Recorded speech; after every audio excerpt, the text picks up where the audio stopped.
जय माता रानी दोस्तों, आप सभी को शारदीय नवरात्रि की हार्दिक शुभकामनाएं। मां भगवती दुर्गा की कृपा सदैव आप और आपके समस्त परिवार पर बनी रहे। दोस्तों, कल से नवरात्रि का प्रारंभ हो रहा है 15 अक्टूबर 2023 रविवार के दिन से। प्रतिपदा तिथि का प्रारंभ हो रहा है 14 अक्टूबर को रात्रि 11:25 पर और प्रतिपदा तिथि समाप्त हो रही है 16 अक्टूबर को रात्रि में 12:32 पर। मतलब 15 अक्टूबर की देर रात्रि 12:32 पर प्रतिपदा तिथि समाप्त हो जाएगी। इसके बाद द्वितीया तिथि प्रारंभ हो जाएगी।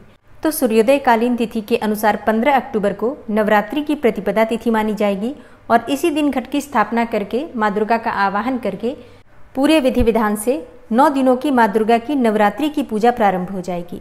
तो नवरात्रि में माँ दुर्गा की पूजा किस प्रकार से करना है, आपको कलश की स्थापना किस प्रकार से करनी चाहिए, जवारे बोना चाहते हैं या फिर अखंड दीपक प्रज्वलित करना चाहते हैं, ये सारी चीज़ें आपको किस प्रकार करनी चाहिए। बहुत ही आसान विधि से षोडशोपचार पूजा विधि मैंने आपसे शेयर की है। ज़रूर आप लोग देखिए उस वीडियो को। उस विधि से अगर आप पूजा करते हैं तो संपूर्ण नवरात्रि का संपूर्ण फल आपको प्राप्त होता है।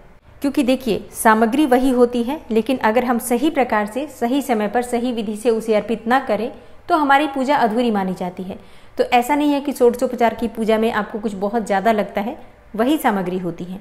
बस सही तरीके से उसे अर्पित करना आपको आना चाहिए, आपको पता होना चाहिए। तो षोडशोपचार पूजा विधि किस प्रकार से आपको करना है नवरात्रि में, वीडियो अपलोड हो चुकी है, ज़रूर देख लीजिए। और हाँ, नवरात्रि में प्रतिदिन माँ दुर्गा के 9 स्वरूपों की पूजा की जाती है। मतलब माँ दुर्गा के जो 9 स्वरूप होते हैं, हर रोज अलग अलग स्वरूप की आराधना की जाती है। तो इन 9 दिनों में प्रतिदिन आपको माँ दुर्गा को कौन सा भोग अर्पित करना है, किस रंग के वस्त्र धारण करके माँ की पूजा आराधना करना चाहिए, किन मंत्रों का जप करना चाहिए और किस दिन माँ दुर्गा को कौन सा पुष्प अर्पित करें जिससे कि हर प्रकार की कामना पूर्ण हो। तो प्रतिदिन की पूजा की जो विधि होती है उसकी वीडियो आपको एक दिन पहले ही मिल जाएगी, जिससे कि आपको पूजा करने में आसानी होगी। और अब जानते हैं कलश स्थापना के शुभ मुहूर्त के बारे में। देखिए, कलश की स्थापना करने का जो शुभ मुहूर्त है इस बार बहुत ही कम समय के लिए हमें प्राप्त हो रहा है और इसका कारण है वैधृति योग और चित्रा नक्षत्र का संयोग होना। चित्रा नक्षत्र जो कि शाम को 6:12 तक रहेगा और वैधृति योग सुबह 10:24 तक रहेगा। और कलश की स्थापना करने का सबसे शुभ मुहूर्त है 11:44 से दोपहर में 12:30 तक। तो ये कुल 46 मिनट का समय है जिस समय में आपको कलश की स्थापना कर लेना है। इसके अलावा सुबह आपको कोई भी कलश स्थापना का शुभ मुहूर्त नहीं मिल रहा। देखिए, जो भी बताएगा कि सुबह आप कलश की स्थापना कर लीजिए, वो बिल्कुल भी शुभ समय नहीं है। इस बात का ध्यान रखिए। 11:44 से 12:30 तक इतना ही समय हमें प्राप्त हो रहा है कलश की स्थापना करने का। इस समय में आप कलश की स्थापना कर सकते हैं, जवारे बो सकते हैं, अखंड दीपक प्रज्वलित कर सकते हैं, माँ की विधि विधान से पूजा कर सकते हैं। तो अब देखिए, वैसे ये दोपहर का समय है लेकिन यही शुभ मुहूर्त है, तो इस बात का ध्यान रखिए।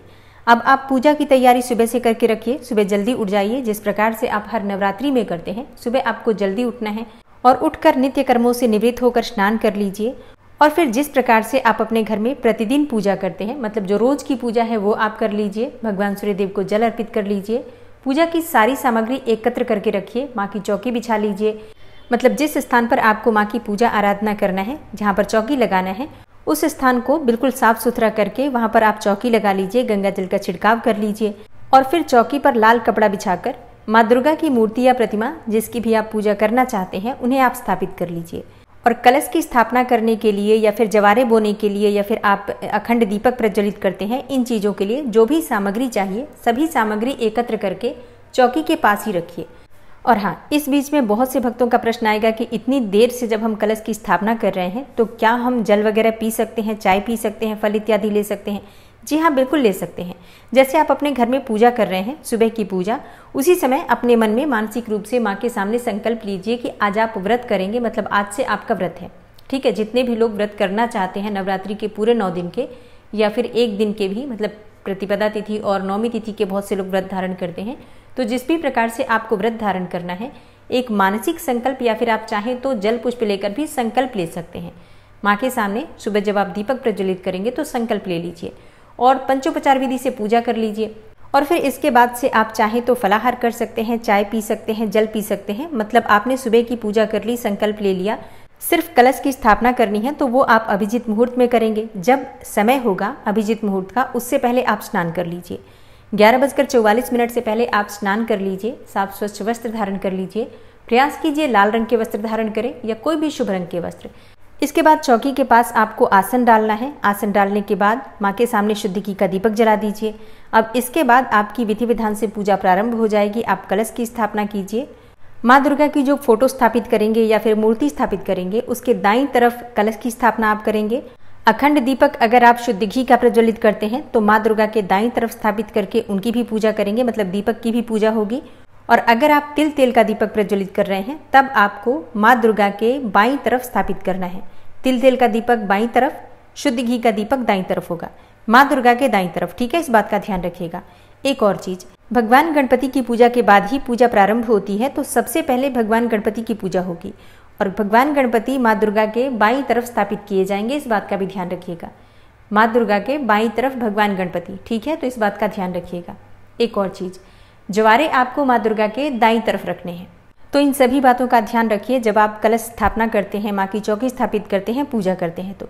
और शुभ मुहूर्त में ही कलश की स्थापना कीजिए, इस बात का ध्यान रखिए। अशुभ मुहूर्त में अगर आप कलश की स्थापना करते हैं, पूजा प्रारंभ करते हैं तो विश्वास कीजिए ये शुभ नहीं होता है। नवरात्रि के प्रथम दिन सूर्योदय काल का समय रहेगा सुबह 6:27 पर और सूर्यास्त का समय रहेगा शाम को 5:58 पर। राहु काल का समय रहेगा शाम को 4:31 से शाम को 5:57 तक। अब जैसे कई भक्तों के प्रश्न आए हैं कि नवरात्रि में पहले दिन क्या हम बाल धो सकते हैं? जी हाँ, बिल्कुल धो सकते हैं। नवरात्रि में पहले दिन आप बाल धो सकते हैं, कोई समस्या नहीं है। लेकिन ध्यान ये रखना होता है कि जो आप शैम्पू यूज़ करेंगे वो हर्बल शैम्पू हो। मतलब देखिए, बहुत सारे शैम्पू में अंडे मिले होते हैं जिनका प्रयोग व्रत इत्यादि में नहीं करना चाहिए। अच्छा, कई प्रश्न आए हैं कि अगर हम कलश की स्थापना नहीं कर पाते हैं, बिना कलश स्थापित किए या फिर बिना अखंड दीपक प्रज्वलित किए माँ की पूजा कर रहे हैं, तो क्या हमारी पूजा मान्य नहीं होगी? जी हाँ, बिल्कुल होगी। देखिए, कलश की स्थापना एक विधि है, मतलब कलश की स्थापना करके पूजा करना चाहिए। लेकिन अगर आप किसी भी कारणवश कलश की स्थापना नहीं भी कर पाते हैं तब भी आपकी पूजा स्वीकार होती है, कोई दिक्कत नहीं है। पूजा तो देखिए भाव से होती है। अगर आप कलश की स्थापना कर लें या फिर अखंड दीपक प्रज्वलित कर लें, लेकिन अगर आप उसका ध्यान नहीं रख पाते हैं तो ऐसे में कलश की स्थापना करके भी आपको शुभ फल नहीं मिलता। इसलिए पूजा आप अपनी सुविधा के अनुसार, जिस प्रकार से आपके पास समय हो उसके अनुसार कर सकते हैं। पूजा आपकी बिल्कुल मान्य होगी। जितना भी आपके पास समय हो उसके अनुसार आप मंत्रों का जप कीजिए, शाम को या फिर सुबह या फिर रात्रि में, जब भी आपको समय मिलता है।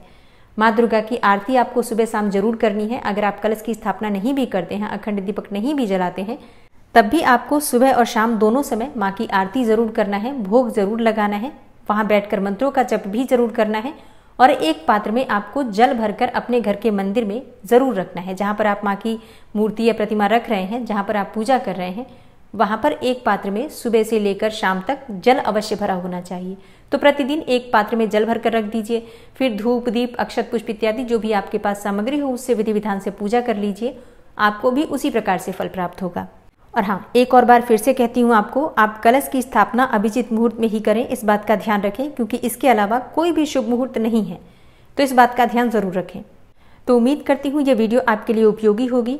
अच्छी लगी हो वीडियो तो लाइक कीजिए, शेयर कीजिए और चैनल पर पहली बार आए हैं तो सब्सक्राइब करके बेल आइकन को जरूर प्रेस कर लीजिए। इससे ये होगा कि इस चैनल पर जो भी वीडियो अपलोड होंगी उनकी नोटिफिकेशन आपको सही समय पर प्राप्त होगी। मिलती हूँ मैं आपसे अगली वीडियो में, तब तक के लिए नमस्कार।